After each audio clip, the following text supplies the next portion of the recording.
it's been quite a while since I've done an actual update face-to-face. I know I posted some videos from some trips that I took since I've been in Korea, trips to places in China and Japan.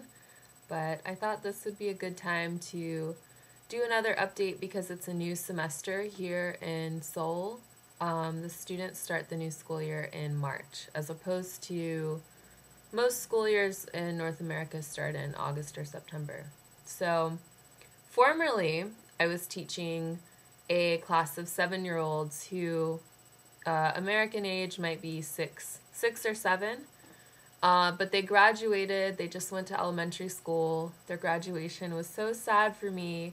I became so much more attached to the students that I taught than I thought I would.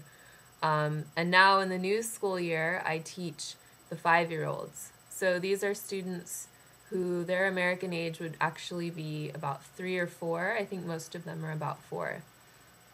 But when I started teaching the 7-year-olds, they already knew their routine at school. Most of them could speak English enough so that I could understand them without a problem.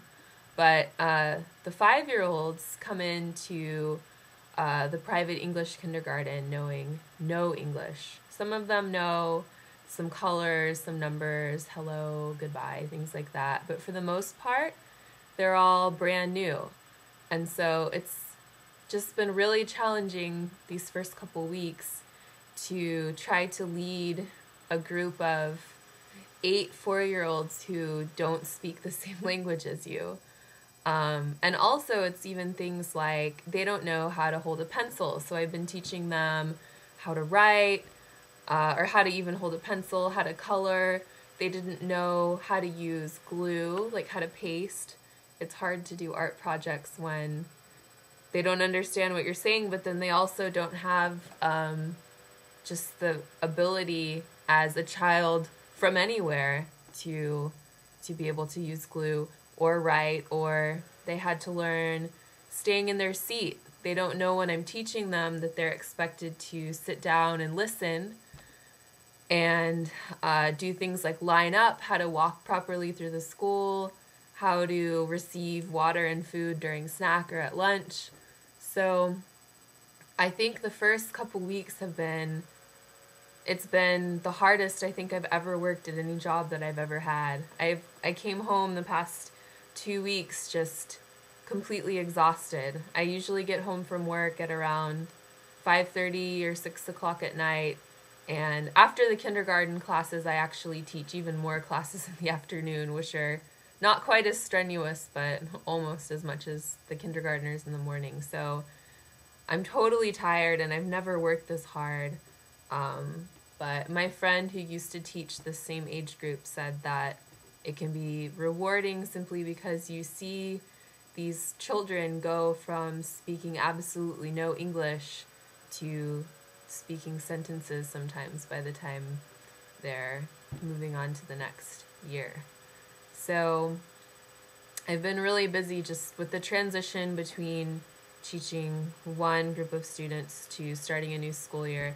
And also it's just the past month or two has made me realize how hard teachers worked. And I worked hard since I've been here, but I think especially hearing about the news with I know in Texas they're cutting a lot of education funding, and I know in Wisconsin teachers, along with many other public workers, are fighting for better benefits and things. And so it's made me think a lot more about teachers.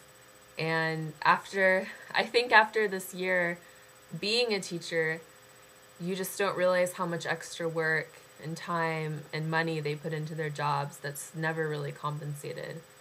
And so I've spent countless hours decorating rooms and buying supplies and buying gifts and just planning things that just for my own added security to be a better teacher. So, and a lot of it doesn't get paid for. I know many teachers in Korea are on salary, and I think we often forget that a lot of things aren't counted towards our hours. So we might be working overtime or close to overtime, but it's not always recognized. So definitely the past 7 months teaching has taught me that to really respect what teachers do. They work so hard. And fortunately, I feel like in Korea, teachers are really, really respected. I think we are really well paid in this society in Korea. We make a very decent living, and on top of our salary, we have our housing provided for us. So I think it's okay with me. I'm happy. I'm satisfied. I think just the transition from the one school year to the other, I've just been really, really overwhelmed and working so hard the past 2 weeks. But I hope it all pays off, and that my current 8, 5-year-old, 4-year-old students learn as much English as they possibly can before I leave them later this school year. Another thing I'm starting to notice that's I think unique to Korea is the yellow dust is starting to set in. I've come down with this horrible cough the past maybe 5 days or so. It's it's bad because it's coming from my lungs. It's not coming from my throat, and I'm wondering if it's the yellow dust. I think it's something like sand that's coming in from China. Or another thing I was discussing at lunch with one of my co-teachers today was what happened in Japan, which I feel so horrible for all of the people there that, you know, I know a lot of people have lost their life, but also for people that went through it and were scared the whole time, who had maybe never been through an earthquake, or, you know, lost their home or their place of work or their car. Or I just finished watching some amazing video, so scary, from Japan. And so anyway, we were talking about if maybe some of the, I guess there's smoke from the nuclear reactors, and I think people are worried that the smoke or debris, dust, the nuclear dust could possibly be blowing up into South Korea. I don't know what that would really mean for anyone's health. I feel like we would probably be given some sort of warning, or the media would start covering it. But so scary. And everyone affected by the earthquake and tsunami, you know, I feel terrible for you, and I hope the country can get the help and support it needs to slowly rebuild. So that's my update for now. Hopefully in the next week or so my cough will go away, and I'm sure the yellow dust will keep coming in. Hopefully I'll figure out a way to deal with it. I don't know if people here, I think more people start to wear the surgical masks when the dust gets really bad, so maybe I'll have a surgical mask for my next update or so. But I'll try to be better about updating, and yeah, more coming soon. Happy 2011, 3 months late. Goodbye.